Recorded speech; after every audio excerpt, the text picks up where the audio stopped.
posted it and shared the screen. Good evening. This is the City Council of Gloucester's Budget and Finance Subcommittee meeting of April 7th. Consistent with Chapter 20 and Acts of 2021, this meeting will be recorded by remote participation. The public may not physically attend this meeting, but every effort will be made to allow the public to view and listen to the meeting in real time and participate when necessary.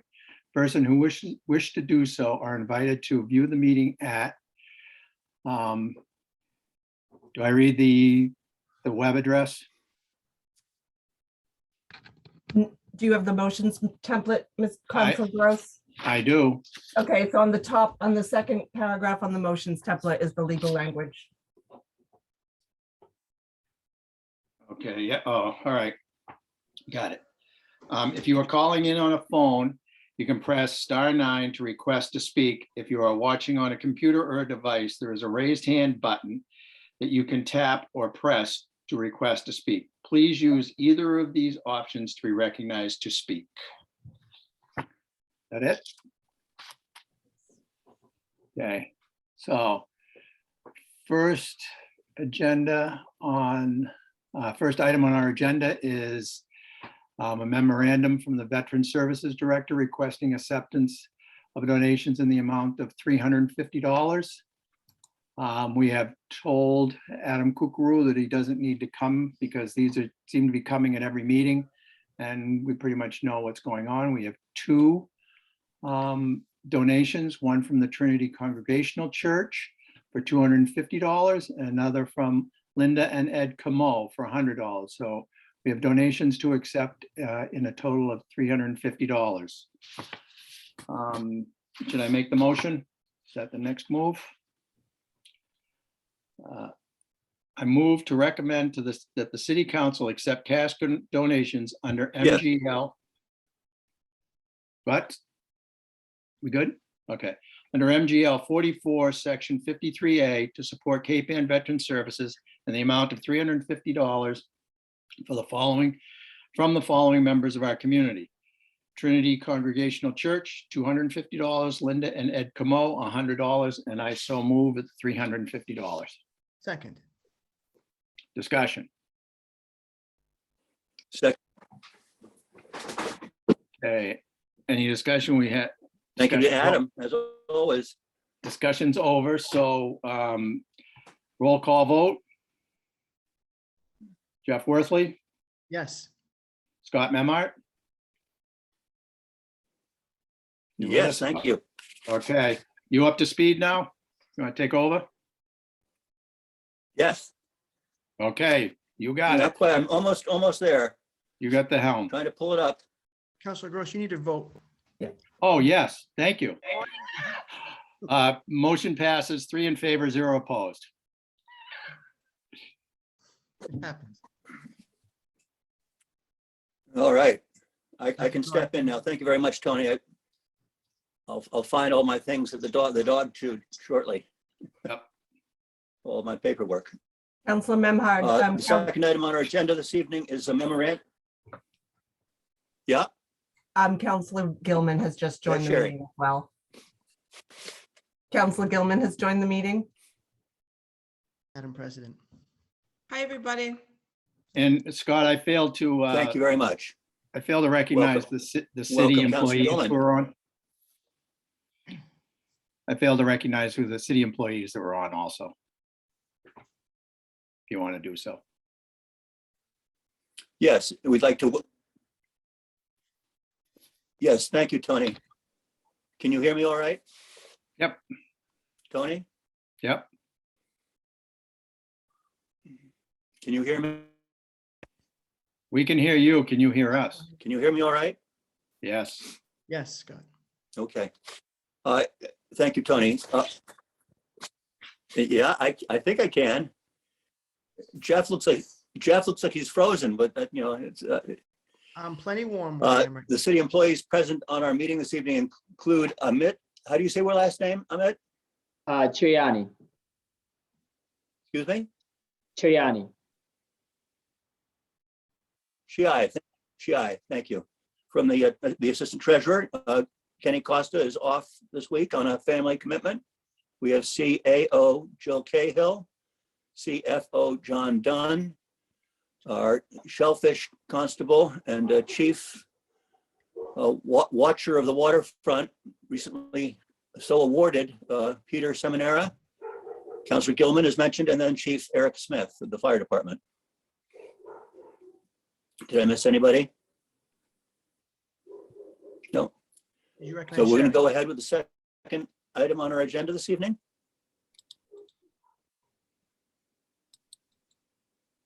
Which is a memorandum from Chief Smith regarding acceptance of a updated award amount for the fiscal year 2022 school-based and senior SAFE grants. Chief Smith? Yeah, good evening, Council, and the rest of our colleagues online here. So the state's award that came back at more than expected and actually above the levels that they initially posted in their notice of funding opportunity for this. So they've awarded it for more money. So we already accepted the portions that I put forward, and now there is a differential of I believe $1,055 for the senior SAFE and $1,075 for the student awareness side of it that still need to be officially accepted by the city to actually take all the funding and utilize that for this program. So this is an additional amount to the grant and there is no local match? That is correct. Any questions from councilors? Councilor Memhard. Councilor Worthley? Yes, I just have a internal process question. This is not a question about the grant or for the fire chief. And maybe with Council President Gilman on the line, she could chime in here. Where we accepted a certain amount, and this is an addition, are we accepting the addition today? Are we amending the total? Do we have to rescind the prior vote? Just some sort of internal stuff that I just want to make sure we do our job legislatively. If anybody wants to chime in on their thoughts on how we do that, do we just accept the new numbers? And then we have two different motions from the prior. If I can, I printed out the motions, Jeff, and in the motion, I think it addressed those issues. Okay, It says the Yeah. additional for a total of. So it brings both of those, brings it all back into line in the motion itself. okay. So I think we addressed that. Thank you. Any other questions?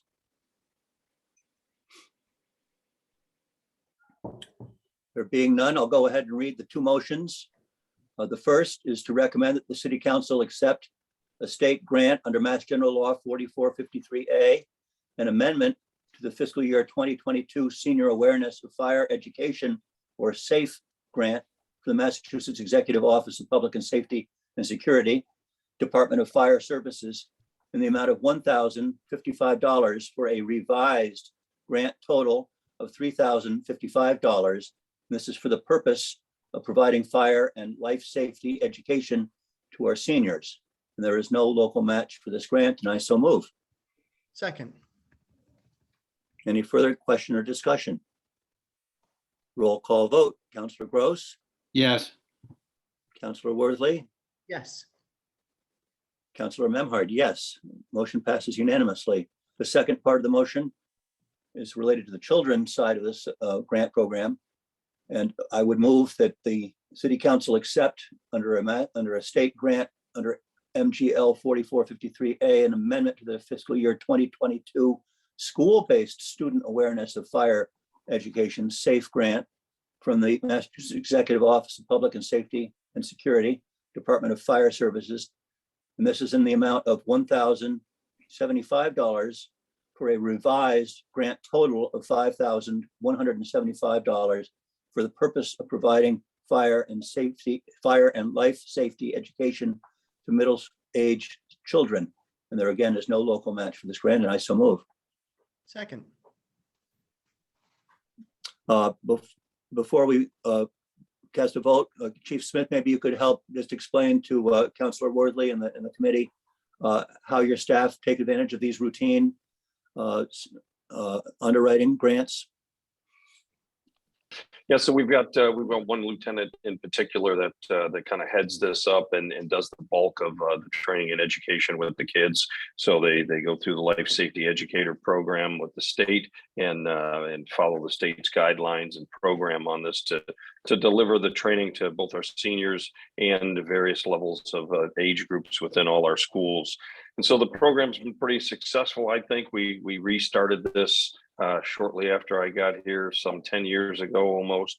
And, there's no rock solid evidence to back it up, but the data would point to the fact that, we don't have a problem really that we deal with either, juvenile fire setters or really any of the typical problems that you see in these age groups that these programs address. So they at least superficially appear to be working our fire numbers and folks that we're dealing with that typical juvenile fire setter issues and age ranges that we just don't have it. So either we're just very lucky or these programs are as successful as they hope that they seem to be. So we'll continue taking advantage of them and investing our time and energy into doing it so long as we appear to be getting a good result from it. Great. Thank you. Counselors, any other questions before we vote? Two last quick questions, if I may. Is that okay? Please. Chief Smith, who is the lieutenant that manages this program, and is he the one getting the grants? Just want to make sure that he gets the credit for. Yep. Yeah. So Lieutenant Schulman, so he's following kind of in the footsteps of Captain Barbagallo, who jumped into this when he was at the firefighter ranks and has moved his way up through lieutenant to captain. And when he made captain, he said, hey, it's time to pass this on to teach somebody else. So they kind of worked together over the course of about a year or half a year. And now Lieutenant Schulman has been doing it long enough. He feels comfortable with it. So he's taking the bull by the horns and handles all the paperwork, handles all the internal, operations and scheduling through our fire prevention division. So it works out really well. So it's good to see that, kind of the guys that have gotten the experience and cut their teeth and set these things up, passing it on to that next level and moving it forward. If you could pass our gratitude on to him, I'd appreciate that. I'm sure my colleagues would as well. The second thing is where you said you didn't have any evidence that is working other than we don't have a problem. I don't want to test that theory and not fund this program to find out if it's not working. So I agree. That's why we continue on with it. So long as I have folks that are willing to step up and get the work done. Obviously, the state's putting up the money to help fund that, to do the work and pay them for their time and the supplies and things that go into it. And there's obviously some cost in the administration of it that we just kind of eat as part of our routine day-to-day operations. But there isn't a lot of direct expense to pay Mike to come in on his day off and go teach these kids and spend time with them and deliver these programs, because it's not something he can do on duty as the lieutenant on the ladder at headquarters and be in the middle of it and say, oh, sorry, kids, I got to go. And I'll catch up when we can. That doesn't work for the school scheduling, doesn't work well for our scheduling. So, this program that the state's put forward, it worked great. And, folks like Senator Tarr and Representative Ferrante, they back these programs all the time and make sure they're getting the funding and they stay there. So, thanks to them and the fire marshal's office for, beating the drum to continue these things. It makes a big difference, I think. Thank you. If there are no further questions, I'll go ahead and call the roll call vote. Councillor Gross? Yes. Councillor Worthley? yes. Councillor Memhard, yes. The motion passes unanimously, and I hope, Chief Smith, you and your crew continue to keep us safe. Absolutely. And I appreciate you guys having to do lap 2 on this. The state surprised us with more money. Apparently there were less applicants, so they have a certain amount of budget and they just spread it out a little bit more to the folks that put in for it. We'll take it. Sounds great. Awesome. All right. Have a great night. Thank you. Thank you, Chief. Thank you, Chief. Bye-bye. The third item on Budget and Finances agenda this evening before us is a memorandum from the Interim Community Development Director requesting acceptance of a 2021 Green Communities Competitive Grant in the amount of $92,807. Jill, are you handling that in an I old will. capacity? I will in both capacities. So we're thrilled. I think Greg included his memo. We were one of the first green communities and very proud of that. We need to thank DPW and community development work very closely on these initiatives each year. And we continue to get them. And for those who don't know, we established a baseline energy use and goals. I think it was 2015, and we've been working towards them since.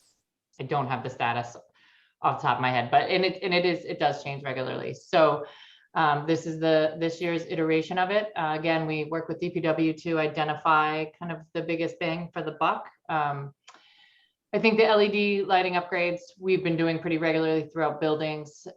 Here, I think the most interesting one, and probably the one that we'll see a lot of change in, is the energy management system for the Talbot Rink. For those who've been listening, I've been a part of this for a long time. Our school buildings, in particular, are our biggest energy hogs. So we've been really focused on those, and we've put new energy management systems into the high school. We've done a lot of work at O'Malley, and so I think the Talbot Rink is a great next step. And the match for this comes from a lot of these programs. We also partner with National Grid, and we end up with incentive funds in return, which we've been working with the treasurer's office to put into a separate account, so that now they're helping each other out. So we have this energy savings account that we can always look towards for matching grants. Happy to answer any questions. Sounds excellent. Are there questions from the committee? Councillor Gross, Councillor Worthley? I know, Jill, I know that, for a long time, we partnered with National Grid, decades. Yeah. And have put in energy saving systems because it's just to their benefit too, that they have funded fully. And it's been a really great partner for the city for decades. And I just wanted to say that. Yeah, absolutely. Yeah. Like I said, most of the funds that are in the matching fund account that we use for this are rebates, quote unquote, from National Grid. Yep. They definitely encourage the energy savings, helps all of us. Yep. Which we in turn as utility users pay for, but it's good to get our share of it back. Exactly. At the ice company, we had similar opportunities like this, and they really are a great cost savings benefit to make improvements in the facilities and upgrade lighting on a regular basis. Ms. Any other Cahill, questions? I was just gonna ask, is this a grant we get regularly, or is this one that someone went above and beyond? It says interim community development director, but I'll have to always recognize the staff person who really engineered this and orchestrated it. So we've been getting this grant annually, different amounts depending on the projects we propose. Greg Catamatori is typically the person who has been leading this over the last probably 2 to 3 years. And prior to that, under his direction, the staff planner, and actually Gemma may have written this one. Gemma, our staff planner, may have actually written one. As you get to know ComDev, we really work as a team on pretty much all of the grants that we write. So, but Gemma, this definitely falls under the planning division. So Gemma and Greg deserve kudos. Thank you for asking. Please pass on our gratitude as well. Absolutely. Absolutely, thank you. Any other questions? I make the motion that Budget and Finance recommend the City Council accept a state grant under Mass General Law 4453A from the Massachusetts Department of Energy Resources Green Communities Division, a competitive grant for $92,807 for the purpose of implementing several municipal energy reduction efforts, including the Talbot Rink Energy Management System, $27,000, $207. O'Malley's Middle School LED lighting, $38,123. The Veterans Center LED lighting, $3,519. The Central Fire Station LED lighting, $18,497. Magnolia Fire Station LED lighting, $2,142. The West Gloucester Fire Station LED lighting, $1,706. and the Bayview Fire Station LED lighting for $1,613. And this grant has a local cash matching fund requirement of $40,620, and the grant contract end date is through September 30th, 2023, and I so move. Second. Any further discussion or questions? Seeing none, roll call vote. Councillor Gross, Yes. Councillor Worthley, Yes. Councillor Memhard, yes. So passes unanimously to keep the lights on, bright, very bright. Thank you, Jill. Much appreciated. Good job. And the next item on our agenda is a memorandum from the Shellfish Constable requesting acceptance of a Fishing for Energy grant from the National Fish and Wildlife Foundation in the amount of $10,000. Peter, can you fill us in on this good work? Yeah, good evening, councilors. This grant is to fund a dumpster for derelict fishing gear. The Harbor Masters Department has been handling it for the past year. The Shellfish Department just took it over, and the dumpster is at the DPW, or will be at the DPW. It's historically been there. And they accept lobster traps, rope, gill net, dragon net, pretty much any derelict fishing gear that would ordinarily go into landfills or other disposal areas. So this grant will reimburse the city for $10,000 to collect and remove this derelict fishing gear. Sounds like a great program. Any other questions for Peter from the council? Yes, Shellfish Warden of the Year. Thanks. I was trying to find out what the name of the clam warden was in the back of the National Fish. Remember that article that there was every month? What was the name of the article? And the clam warden was something. Can't think of it. Yeah, can't neither think can of I. it. I was killing myself trying to think. I was trying to get it from Mark Ring. but- Stubby Knowles, if it was him. No. This was in the National Fisherman magazine. It was a very funny article that was at the end of each magazine. But anyway, this is a really great program. It was here when I was still actively fishing. It, Pete talks about it not going into landfills or other form of disposal. And one of those big forms of disposal is the Atlantic Ocean. Yep, And back into the water. And Yep. it keeps guys who have, gear that's, there's been a storm, gear's all twisted up, they cut the gear out, they save the rope, they're more inclined to bring the gear home. And if they can put it in this dumpster, and also this time of year when they're all working on gear and they're going through and they're condemning traps, this was a huge godsend to the industry and to the environment. So I'm really happy that this is taken up again.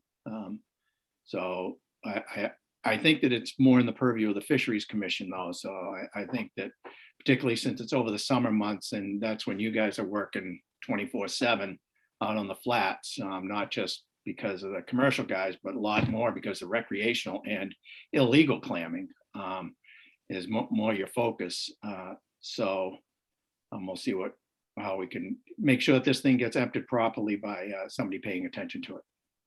Exactly. I think that it should be a joint venture between the Shellfish Department and the fisheries. I don't mind handling the legwork to secure the grant and do the paperwork.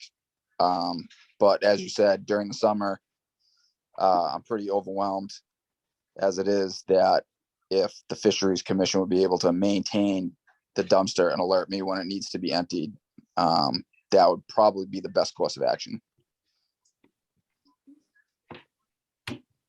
Councillor Worthley. Thank you, Councilor Memhard. First, Peter, thank you for what you do, and I congratulate you again on the recent recognition that you received. Thank you, Counselor. do you need help from us or from any department to advertise to the community that this is available? I don't know how, I'm not as engaged as you or Tony in this community. I want to make sure that people know about it and how to get to it. So the fishing community is pretty aware of this dumpster because it's been at the DPW on and off for several years. We do get a lot of questions at the harbor master's office. When's the dumpster going back? It's not there currently. And as Councilor Gross said, with the recent statewide waters gear closure, pretty much every lobsterman has their gear and is working on it. So they'll be condemning and disposing of gear. And it's a better location than somebody who may be unscrupulous enough to put it on the boat and take it back out and dump it at sea. Right. So is the expectation that they're coming on to the city property, the DPW property, and just disposing it there? Or is there any city staff that's facilitating that? Is there any liability to the city? A couple of questions that I want to understand. I mean, Nope, it's they already- would come onto the DPW property during business hours. The dumpsters right as you pass, right as you enter the gate, it has signage or will have signage of what it's for and what type of gear can go into it and what type of gear will be taken but can't go into the dumpster, like wire rope from a dragger or net rollers can be taken but not put into the dumpster. They would be piled to the side, and then as the dumpster gets filled, the contractor will remove the dumpster, let us know what the weight was. We communicate the weight to the grantor, and they reimburse the city. Awesome. And then this is a very naive question, admittedly. One man's trash, another man's treasure. Is there any reuse, recycle, sort of transfer kind of opportunity? I'm assuming the fishermen themselves are using the material as much as they can to this full life, but I don't know. If there's- Usually this gear is beyond repair and or again, as Councilor Gross said, was rolled up in storms or crushed by gear conflicts with mobile gear, or the rope is too frayed to use. It's usually irredeemable fishing gear. Practically speaking. Yeah. Unless you're an artist, Jeff, you could put it to use in some artwork creations. I did help build the lobster trap tree, if you remember, years ago, but They are tetanus traps, you know, they're they have a lot of sharp edges on them when they get to that point. Another thing is the traps are not really the big thing that we're getting out of it. It's the rope. Yep. The rope's a huge one, because right now everybody's going through their rope and you fish it right up until the end and then you bring it all home and then you go through it. There's, barrels, 55-gallon drums. There's probably, 1,000 of them sitting on Cape Ann right now that will, that dumpster will be filled right up pretty quick right away. So yeah, the rope is a really big one. And I think dumpster diving in there is discouraged by the DPW staff. makes sense. And Peter, my questioning is not to question you or the grant or approving this. I enthusiastically support it. I just want to understand it a little bit better. So thank you. I totally understand. Totally understand. Appreciate it. yeah, great questions, and we're all educating ourselves, but thank you for this work. And how often does the dumpster typically get emptied during the season? And what size dumpster are we looking at? It's a large roll-on dumpster. I'm not sure of the size. Yep. But it fills up fairly quickly during the off season when everyone's doing their gear work. Great program. Oh, You know- Pete, just so everybody knows, we'll be voting on it next week. And then you'll contact them the next day that it's been passed, I assume, and then they will give you a schedule of when I guess, and then it matters to what our internal stuff is when the money's available to call do you call the contractor? Or do I they? would call the contractor or communicate with Al Catone, who's been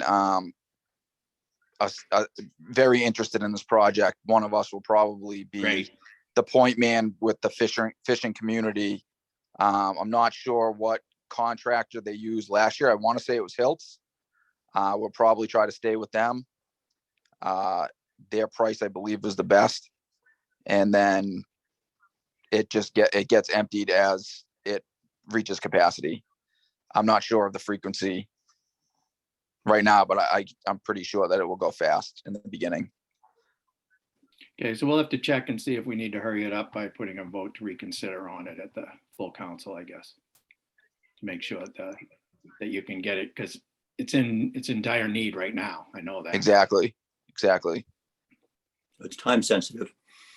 Yep. Chairman, Councilor Worthley. I know there are some things we can do at the committee level, and this probably isn't one of them, but where it doesn't need full council approval, given the time frame, is there that scenario where I don't speak for the rest of the council, obviously, but I can't imagine that there aren't going to be two other people that vote for this to get to a majority. But if there's some sensibility to Peter moving forward, knowing with high level of confidence this is going to happen, and I'll defer to you or to Councilor Gilman if there's some scenario where we can approve it at this level. I don't think that see- we need to go through the necessary steps. Yeah, It won't take long, but and it's really only 4 business days. Okay. So, Didn't yeah, mean I to cut the rest of the council out, just trying to be sensible here. Yeah, yeah. I'm good to move forward. Understand, but Ahmed would have jumped up and down if we've broken the order of things.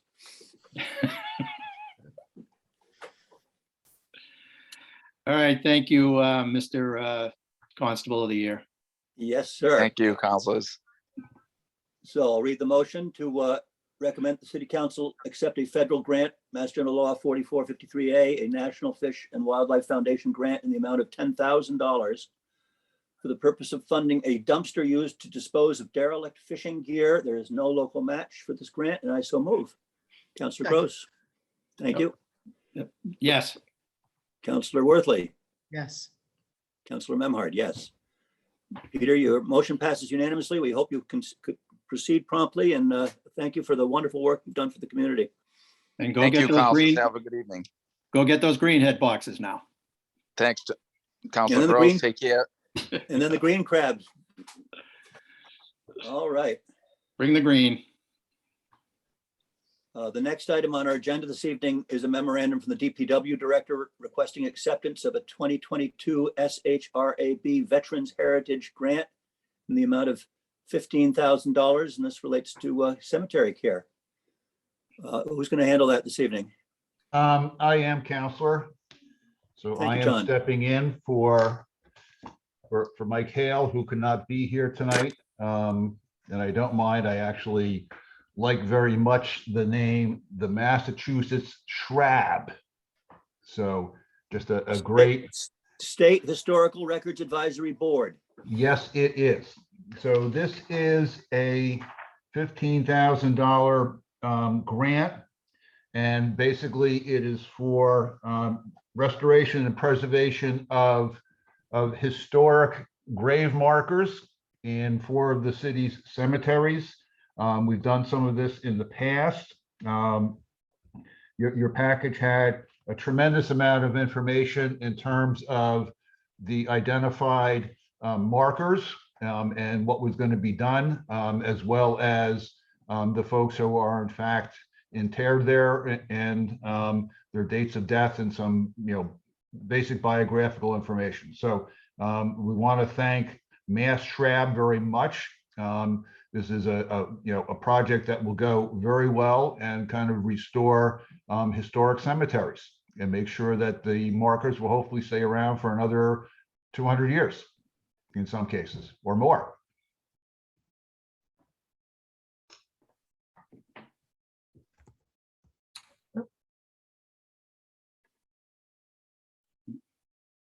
Is that it? That's it. Okay, we lose What? Scott. All right. Okay. You did briefly, my telephone rang here, which causes my connection to drop out for a minute. But I am with you. Shall I go ahead and read the motion?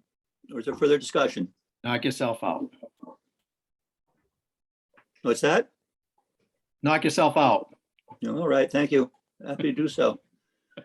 So Budget and Finance recommends the City Council accept a state grant under MGL 4453A, a 2022 Veterans Heritage Grant from the Massachusetts State Historical Records Advisory Board, or SHRAB, as John said, passed through the Massachusetts Secretary of State's office in the amount of $15,000 to support the Cemetery Advisory Committee for the purpose of restoring and preserving 14 American Revolutionary and 18 Civil War veterans' gravestones and grave sites in 4 of Gloucester's city-owned cemeteries: First Parish Burial Ground, Bayview Cemetery, Clark Cemetery, and the Cherry Hill Cemetery. And there is no local match for this grant, and I so move. Second. Any further questions or discussion? Roll call vote. Councillor Gross, Yes. Councillor Worthley, Yes. Councillor Memhard.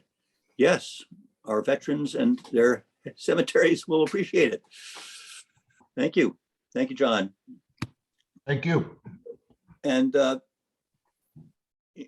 if you love cemeteries, how do you feel about ARPA? If you like Shrab, how do you feel about ARPA? I like ARPA even better than Shrab.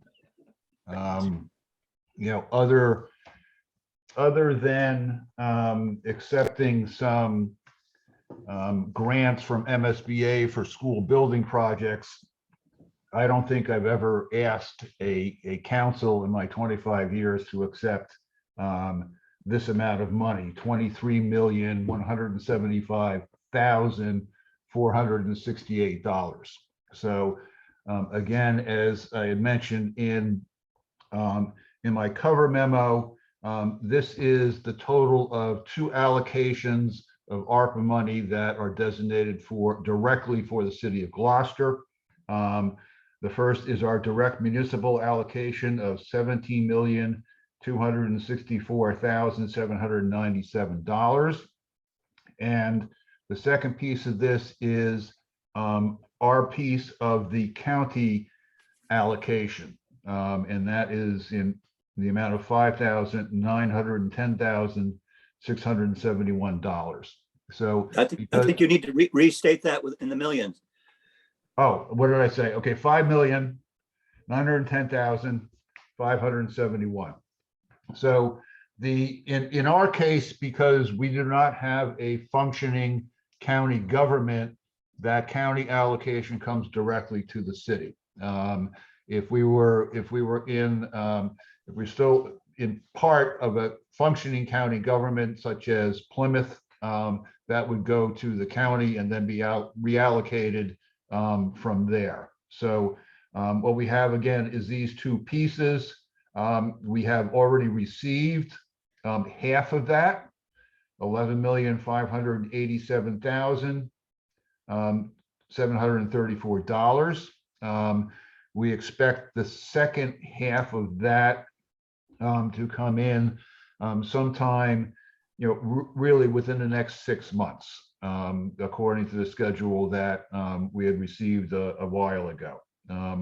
To date, the only commitment is a very small commitment of $55,000 for a regional climate impact education and mitigation action. That is being headed up by the town of Manchester by the Sea, and also includes Rockport and Essex.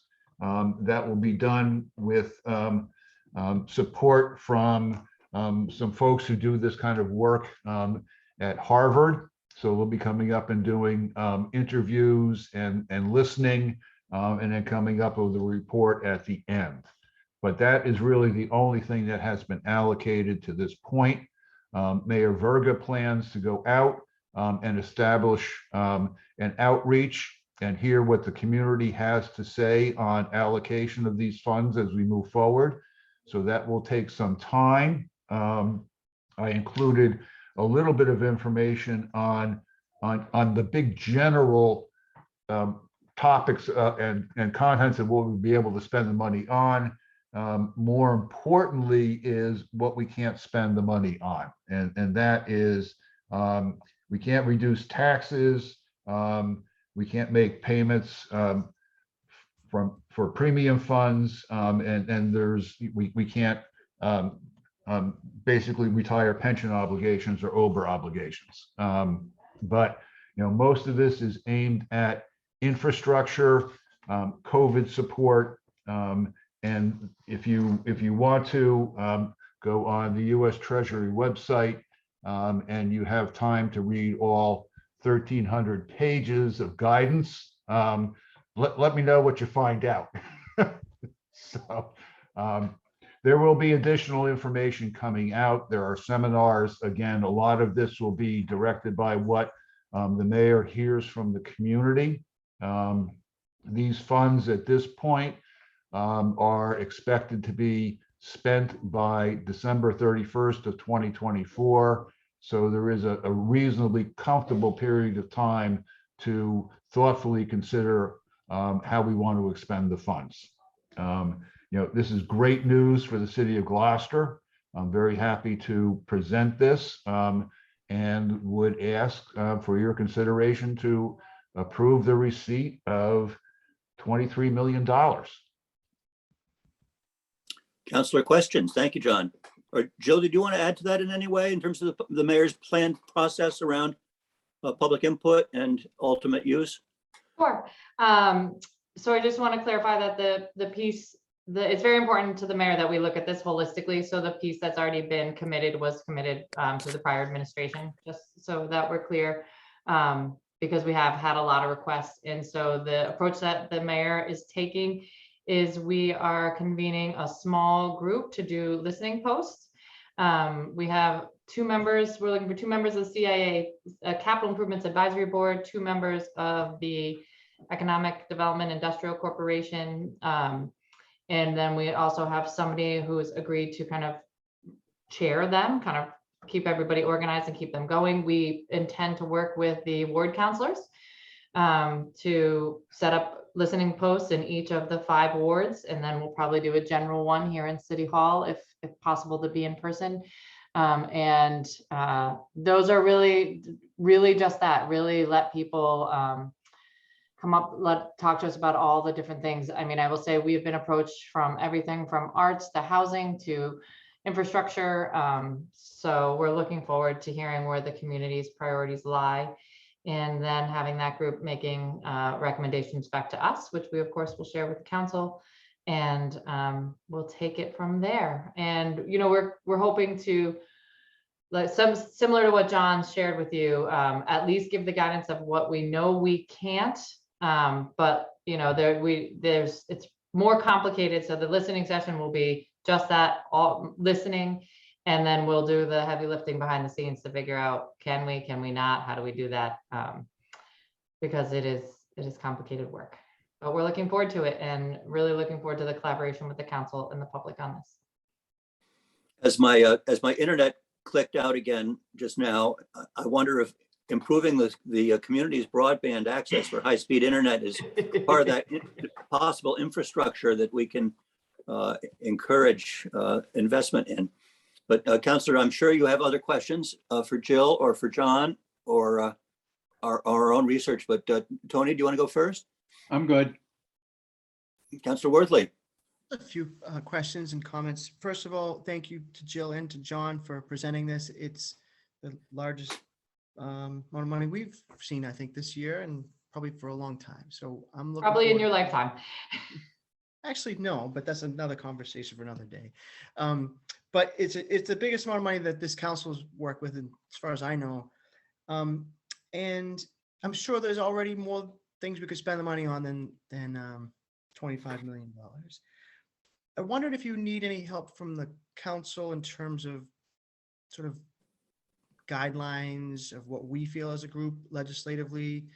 I don't know if each of, once we have the money, does the mayor's office have the ability to spend it, or does that go into specific transfers for, will we have another bite of the apple at that point too? John, I'm going to throw that to you. Yeah, so why don't I take that, Jill? So this, at this point, the council is appropriating the entirety of the 23+ million. And it will stay in a particular fund. If there is, and mostly all of the expenditures will be charged directly to that fund.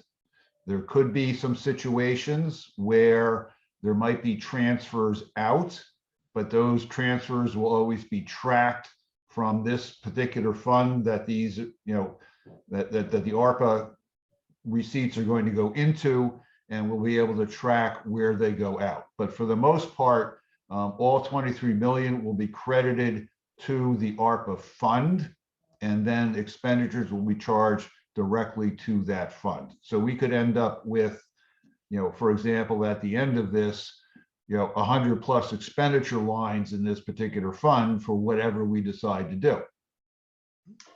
And just to follow up on that, Counselor, we definitely are looking for collaboration and transparency with the council. So absolutely on the listening posts, as I said, we'd like to work with each of the ward councilors to get out into the wards.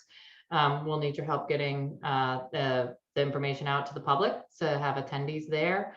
Obviously, you're welcome to participate in all of those. And as you know, transparency is a top priority for Mayor Verga. So we'll be sharing updates with the council regularly. Thank you. I just want to make sure I heard what you said correctly, Mr. Dunn. The request before us is to accept the money, but you said that this is an appropriation of the money, which I think are two separate things. I want to make sure we're doing the right thing here. And the second part of that is if we're appropriating all of it, this is not a Greg Verga, Jill Cahill question. It's a mayor, city council question, right? Because this could be spent, all of us might not even be here in 2024, right?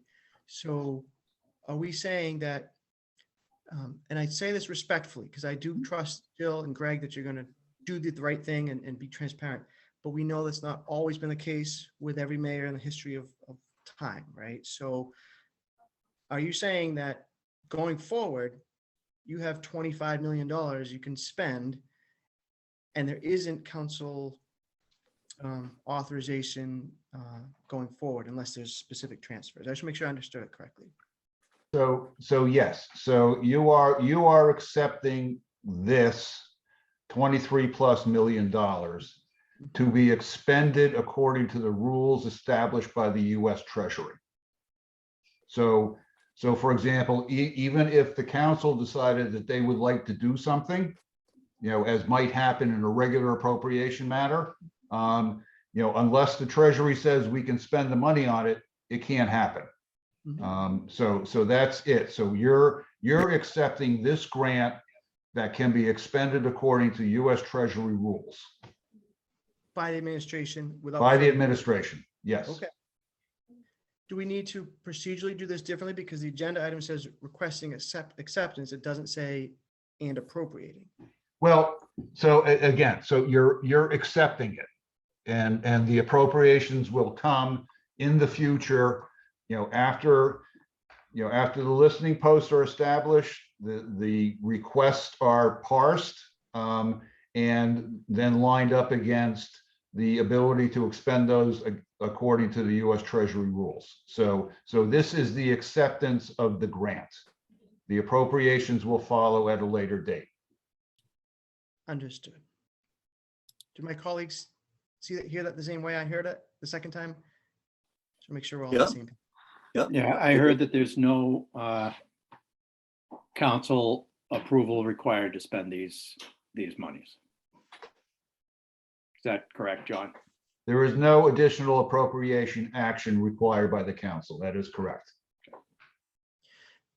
Again, this always sounds like not being trustworthy because it's not what it is. We have a different job to do on the council side. You just said that there's no additional appropriation, but a few seconds earlier you said when there's additional appropriations, you'll request that at that time. So I just want to make sure I heard it. No, so what I said is there's no additional appropriation action required by the council. So again, the appropriation, the ability to expend these funds in a particular way is governed by the U.S. Treasury guidelines.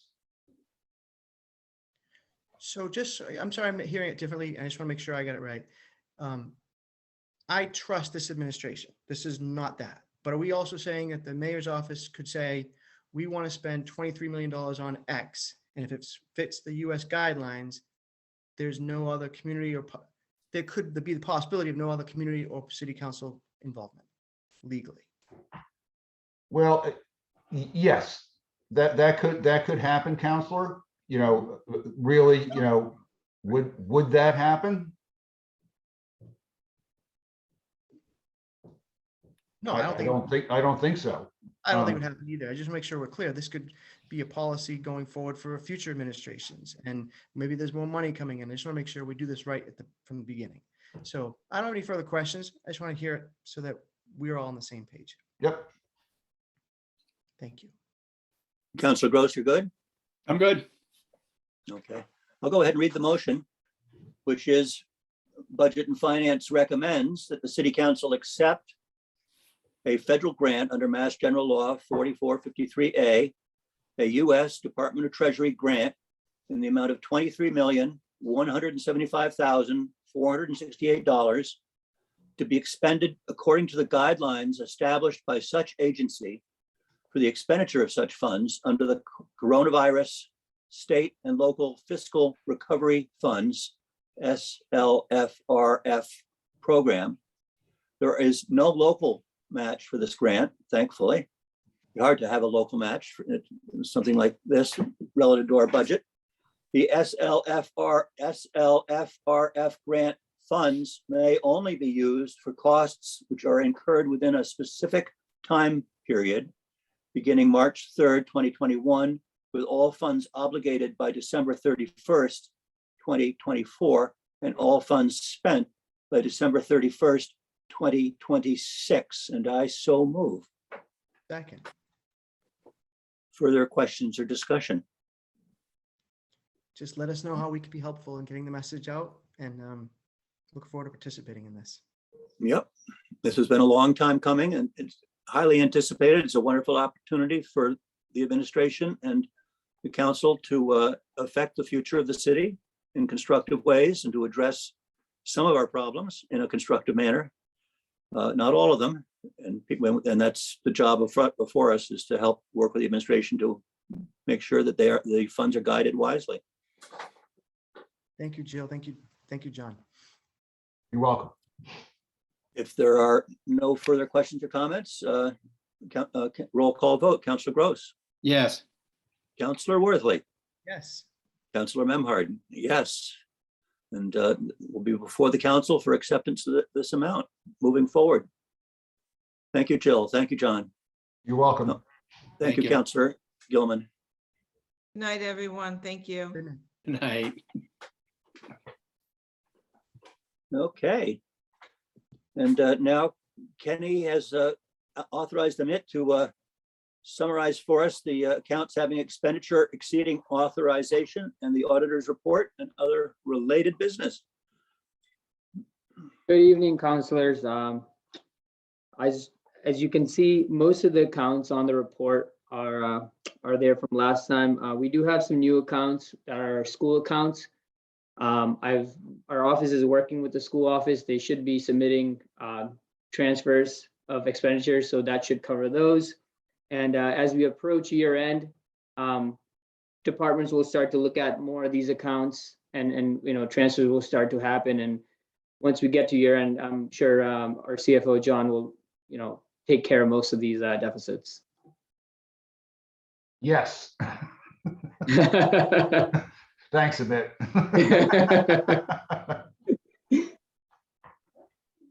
Sounds like a card trick at the end of the year.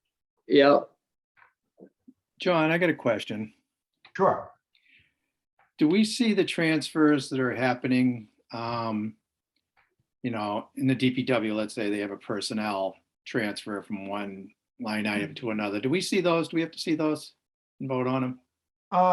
It depends on what they are, Counselor. So if they are what we call ordinary budget transfers. Yeah, no, I'm talking about one or the other, but not across lines.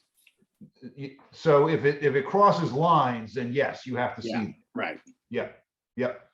But otherwise, you guys can just do the bookkeeping in-house. Right. So if we're moving, if we're moving, personnel funds around within engineering, you wouldn't see that. Right. But if we were moving something from ordinary maintenance to personnel and engineering, you would. Or what about if you were moving something from, let's say, engineering to, Board of Health? You would see that. Yeah. Okay, thanks. Any other questions? Councilor Worthley? Thank you very much, Amit. And Thank you. look forward to Kenny getting back from his wedding excursion south. Yep. If there's no other business before the committee, I would accept the motion for adjournment. Councilor Worthley? I just asked one quick question, and this is not on the agenda, and I'm not trying to circumvent agenda items or anything like that. We had a packet today for today's meeting for 164 pages. I have no problem reading through 164 pages, but I think when we look at the staff time between the clerk's office, each of the managers, that's a lot of time spent. You know, obviously we had a $23 million item that was big, but the rest of it, you know, accepting our donation for $350, we probably spend more staff time, if you were to break it out hourly, putting together that information for this committee than the $350, for example. And I wonder if there's some, I don't know how to handle this. I don't know where the right place is, but would it make sense to say, okay, if there's no, you know, some guidelines, if there's no matching grant, there's a fund already accepted for, you know, some scenario we say either by unanimous consent or just trying to make it easier for the city staff to not have to put together 164 page packets. Any? I have my thoughts on that, but I'm not going to express them now. Fair enough. And a great deal of the paperwork involved is simply sharing the content of the grants and the awards and the necessary paperwork and certification that it exists already regardless of our review. But part of the process allows us to have that in front of us. I know our predecessor on this committee, Councilor Melissa Cox, was sometimes a stickler for if the documentation, the full backup wasn't presented to us as part of the request, she would defer it, postpone it until it was. I understand. Wanting to make sure that we had an opportunity to fully review the background on each of these motions.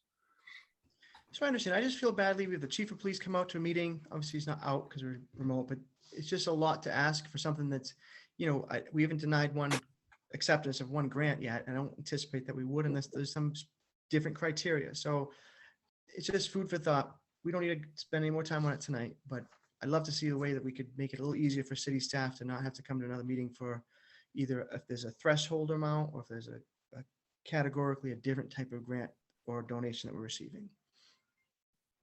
It's all a balance between time and accountability, I think. Right. And so noted. Appreciate your question. I'm gonna think about it. Okay, I have no other questions. I make a motion to adjourn. Second. There's been a motion made to adjourn our Budget and Finance Committee meeting. Is there a Second. roll call vote? Councilor Gross is eager to have some dinner maybe. But roll call vote, Councilor Gross, Yes. Councilor Worthley, Yes. Councilor Memhard, yes to adjourn this evening. Thank you all for your time and attention. And this was an historic meeting in terms of the ARPA funding. And I hope we can work with the administration moving forward to put it to the best possible benefit for the community. Yeah. So thank you all for your time this Thank you evening and all. have a pleasant night. Thank you. you. Thank you, Sherry.